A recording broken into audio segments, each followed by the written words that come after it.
Nagsimula sa hindi kita kilala hanggang sa nauwi sa mahal kita.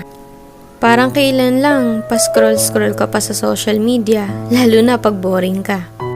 Yung tipong tamang like at shared post lang pinagkakalibangan mo. Wala ka naman sanang planong pumasok sa relasyon, pero biglang isang iglap may dumating sa buhay mo para mahalin ka. At sa hindi inaasahan, nahuhulog ka na rin sa kanya. Hanggang isang araw, yung akala mo magiging mag-isa, pero hindi pala, kasi may taong tatanggap sa'yo ng buo.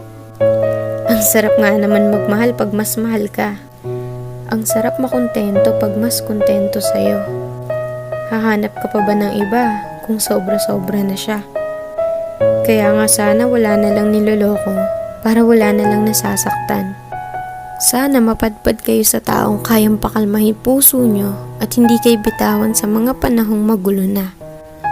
Kasi sa totoo lang, iba yung saya pag nasa tamang tao ka na. Yung tipong kahit hindi mo siya palaging kasama o nakikita, alam mo hindi niya magagawang ipagpalit ka sa iba. Kasi una pa lang, ikaw lang talaga nag-iisa sa buhay niya.